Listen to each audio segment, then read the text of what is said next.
What happened? You can't just be like, one day I decided to do this. Was there a specific moment, or was it the way you were living your life?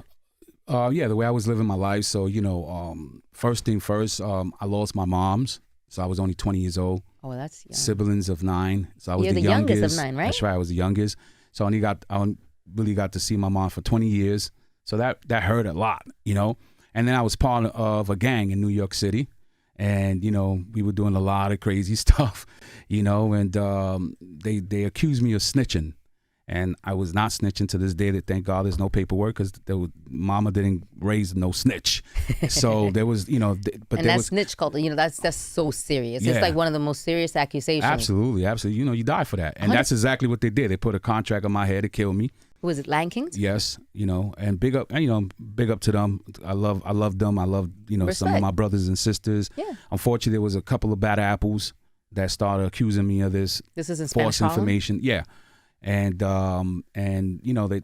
it was a really bad situation for me. And you were only 20? And I was 20. You're a kid at 20 years old. So I was, running with them and everything. I would hire them too. They good brothers and sisters. I was hiring some of the Lion Kings to do security for me when I was out there DJing. You were already popping at 20. Yeah, I was popping.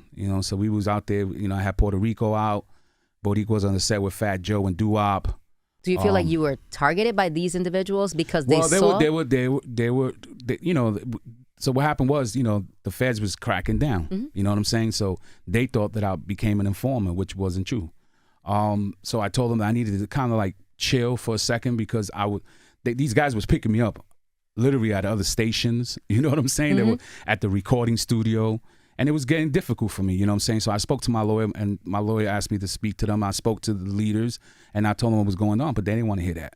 You know what I'm saying? So I started like kind of missing some of the weekly meetings that we used to have. We used to always have meetings at your week. radio station? No, I'm talking about with the gang. Oh, got it. Yeah. So I started missing some of those meetings, and they didn't like that. So some of these, bad apples end up, accusing me of snitching. They saying, oh, he's becoming an informer, and I was not snitching, to be honest with you. About that's why you weren't showing up at the meetings, because you were meeting with the feds. No, yeah, right. So that's what they thought. So anyway, you was making money. I was making money. I was at my peep. Video was playing on BT. I was popping, right? So I didn't need that headache. You know what I'm saying? And so anyway, to make the long story short, they accused me of snitching, and they put a contract, and I had to run for my life.